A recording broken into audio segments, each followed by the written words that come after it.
Have you ever had one of those days? You know the one. You're lying in bed. The room is dark, and your mind is just replaying the day. It's not the work projects or your own to-do list that's keeping you awake. It's the weight of all the other people's needs you carried. That text from a friend that turned into a 45-minute therapy session you weren't paid for. The coworker who just needed a quick favor that cost you an hour of your focus. The family member who assumes you're free, always, because you usually are. Your phone pings, and your first reaction isn't curiosity. It's a small, tight knot of anxiety in your stomach. What do they need from me now? If you've ever felt your authentic kindness has become your biggest source of stress and overthinking, if you feel your energy is a bank account, everyone has a card too, but you then please know this. You are not just too nice. You're facing a modern epidemic of energy depletion. We were raised to be the good ones, the reliable ones, the ones who say yes. But ancient Stoic philosophy reveals a crucial truth.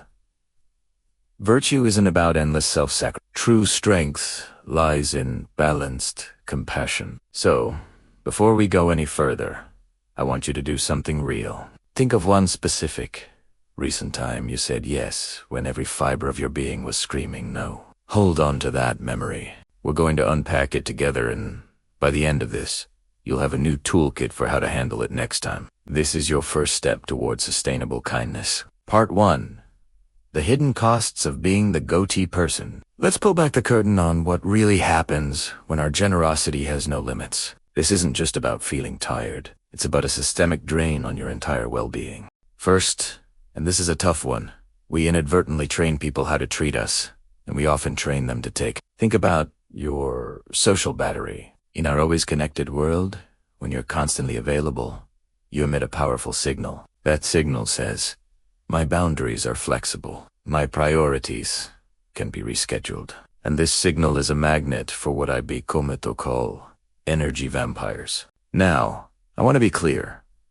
These aren't bad people. They're not mustache-twirling villains. They're often friends, family, colleagues. They're simply responding to the unspoken rules you've set. If you're always the one who picks up the slack, why would anyone expect anything different? The result is a relationship dynamic that looks less like a two-way street and more like a toll booth where only you are paying. Let me give you a story. Meet Sarah. Sarah is the mom of her friend group. She organizes the birthdays, remembers everyone's allergies, and is always the designated driver. She never asks for anything in return. But recently, her birthday came and went with just a few text messages. No one organized anything for her. She was devastated. Why? Because she had created a system where her needs were invisible. She was so busy being the pillar that no one thought the pillar needed support. Does that feel familiar? I have a challenge for you this week. It's a simple but powerful act of awareness. After any significant social interaction, a phone call, a meeting, a coffee date, take 10 seconds, place a hand on your chest and ask, do I feel energized and uplifted or drained and depleted? Just notice, don't judge it. This awareness, this emotional audit, is your foundational superpower. It's the data you need to make a change. The second, more insidious cost, it breeds a quiet, simmering resentment. This is where the overthinking monster truly wakes up. You cover for your coworker. Again, you're the default planner for your friend group. Again. You listen, you support, you give, and you never, ever ask for anything in return because a good person shouldn't have to. But your subconscious mind is a meticulous bookkeeper. It's keeping a ledger. And when people don't magically notice your sacrifice and repay you with equal fervor, that ledger starts screaming. The mental chatter begins. Why didn't they thank me? Do they even see me? Is my help that worthless? This internal dialogue is exhausting. It's a massive cognitive load, and Stoicism offers us a brutal but incredibly liberating truth. The philosopher Epictetus, born a slave, who knew a thing or two about having his energy and time taken from him, said this: Some things are within our control, and some things are not. We cannot control other people's actions, their gratitude, or their reciprocity. The only thing we have absolute dominion over is our own response. Let's pause here for a moment. I want you to think about your own internal ledger. What's one entry in there that's been bothering you? Just acknowledge it. You don't have to solve it right now. Just by naming it, you take away some of its power. So here's a crucial question to sit with. Am I giving freely as an expression of my values, or am I giving to get something appreciation, validation, love in return? If your generosity is a transaction, it's a fragile one, built on a foundation of expectations. And that is a recipe for perpetual disappointment. Part 2. Your energy protection plan, boundaries, and the sacred no. All right, so we've diagnosed the problem. Now, let's build your practical, actionable energy protection plan. This is where we move from theory to life-changing practice. It all starts with reclaiming a single, powerful word: no. I can feel the discomfort through the screen. It feels rude. It feels selfish. It feels like you're letting people down. But I need you to allow me to reframe this completely. Saying no is not a rejection of the other person. It is a profound affirmation of yourself. It is you declaring, with quiet confidence, my time is valuable. My energy is precious. My peace is non-negotiable. This isn't selfishness. This is essential self-care. It is the foundation upon which sustainable kindness is built. Let's use a modern metaphor. Think of your mental and emotional energy like your smartphone's battery. You can't run GPS, record a 4,000 video, have all your apps refreshing in the background, and be shocked when you're at 1% by lunchtime. You have to manage your resources. You close some tabs. You turn on low power mode. This isn't a failure of the phone. It's smart energy management. Your spirit requires the same maintenance. Now, let's get tactically. Why is no so hard? Often, it's because we have a primitive fear of being ostracized from the tribe. Our brains haven't caught up to the 21st century, so we need new language, new scripts. Let me give you a real-world, modern life example. It's, oh, Wednesday. You're in the middle of a deep work session, finally in a state of flow.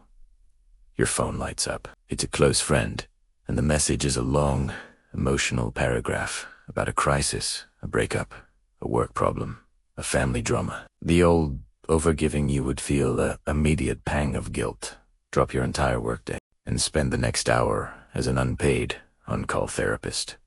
All while your own deadline looms. The new, balanced you, the stoic you, practices what I call a soft no. You take a deep breath, and you reply with something like this.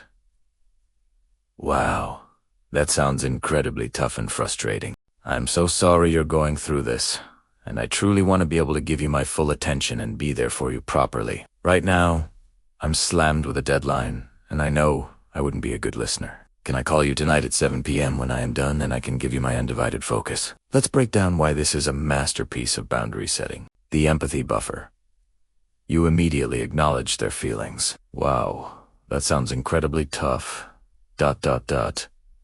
Single quotes, the clear, unapologetic boundary. You stated your current reality. Right now, I'm slammed with a deadline ... Single quotes, the empowered counteroffer. You didn't abandon them. You scheduled your support. Can I call you tonight at 7? This transforms you from an on-demand service into a present, caring friend. This isn't about building walls. It's about installing a gate in your fence, one that you control. Let's make this real right now. I want you to think of one low-stakes situation in your upcoming week where you can practice this soft no. Maybe it's declining an optional meeting that could be an email. Maybe it's telling a family member you can't help with a task this weekend, but you could the next. Actually, say it out loud to yourself right now. Practice the phrasing. Then, if you're willing to be accountable, write "I accept the hashtag soft no challenge" in the comments below. Let's build a community of people supporting each other and setting healthy boundaries. Part 3. From overgiving to overflowing, the Stoic mindset shift. This final part is about the deep, internal work, The mindset shift that changes everything from the inside out. Because without this, boundaries can feel like a chore. With it, they become an act of self-love. The Stoics weren't passive. They were profoundly proactive about their inner world. They believed in focusing all their effort on what is within their control, their judgments, their desires, and their aversions.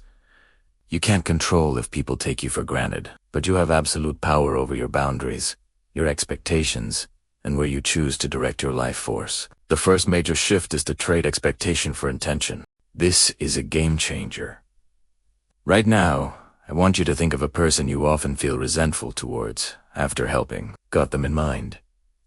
Now, I want you to reframe your past actions. Instead of seeing it as I helped them and they did nothing in return, I want you to try on this thought. I chose to help them because the act of helping aligns with my core value of being a supportive person. The reward was in the living of my value. Feel the difference. You take back your power. The value of the action is no longer tied to an unpredictable external outcome. It's tied to your own integrity. This single shift is one of the most powerful antidotes to overthinking I have ever found. The philosopher Marcus Aurelius, the most powerful man in the world, wrote reminders to himself like this. You don't have to turn this into something.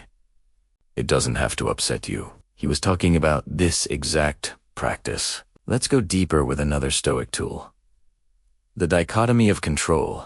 Draw a circle in your mind. Inside that circle, put everything that is squarely within your power, your opinions, your judgments, your desires, your actions, including your choice to help or not. Outside the circle, put everything else.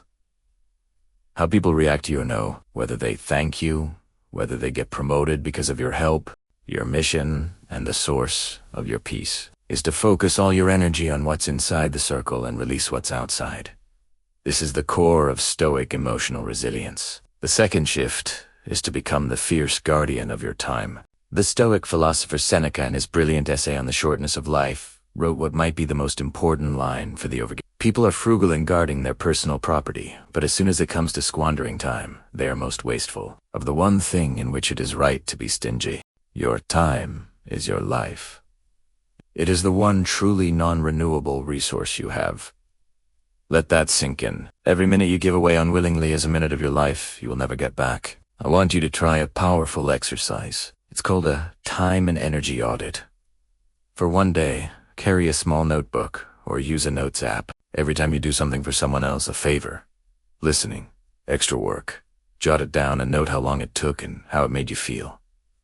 At the end of the day, look at the list. How many hours of your life did you give? Was it aligned with your values, or was it driven by obligation? This isn't to make you feel guilty, but to empower you with concrete data about where your life is actually going. So, I want you to ask yourself a serious, potentially life-altering question. If you weren't constantly putting out fires for other people, what could you build for yourself? Maybe it's that side business you've been dreaming of. Maybe it's finally getting into a consistent fitness routine that makes you feel strong. Maybe it's simply the mental space to read a book without guilt, or to have a quiet, uninterrupted conversation with your partner. That vision, that beautiful, personal, meaningful vision, that is your motivation. That is your why. Conclusion and invitation to your balanced life. So, let's bring it all home. Protecting your energy and practicing balanced generosity isn't about building fortresses around your heart. It's the opposite. It's about building a stable, resilient core from which you can engage with the world from a place of abundance, not depletion. It's about moving from being the person everyone uses to the person everyone genuinely respects, and most importantly, the person you respect. Your journey starts with a single, conscious step. First, acknowledge the drain. Use the 10-second check-in and the time audit to get real data on your energy flow. Second, practice your no. Start small with the #SoftNo challenge. Use the empathy buffer, clear boundary, counteroffer formula. Third, shift your mindset. Practice the dichotomy of control. Catch yourself in transactional thinking and reframe it with intention. But this isn't the end of our conversation. It's the beginning of yours. True growth happens in community, in sharing our struggles and our insights. So, I have two final questions for you, and I am genuinely curious to hear your answers in the comments. What is the single biggest obstacle that comes up for you when you try to set a boundary? Is it guilt? The fear of conflict? The worry that people will see you as selfish? What is one thing you will do for yourself with the time and energy you reclaim by setting these boundaries? What is the first yes you are making to yourself? Sharing this makes it real. Your experience is valuable, and it will undoubtedly help someone else listening feel less alone. If this conversation resonated with you and you're ready to take back your energy and build a life of purpose and peace, here's how you can take the next step. Hit that like button. It tells the algorithm that this is meaningful content and helps us reach others who are drowning in their own generosity. Subscribe to the channel if you want more practical guides like this on Stoic living, modern stress management, and personal energy protection. I'd be honored to have you here. Share this with one person you care about. Maybe it's that friend who is also always exhausted from giving too much. Send it to them with the message. This made me think of us. Let's learn to say no together. Thank you for investing this time in yourself. Remember, you can't pour from an empty cup. It's not just a cliche. It's a physical law. So go, fill yours up. Your future self will thank you for it. I'll see you in the next one.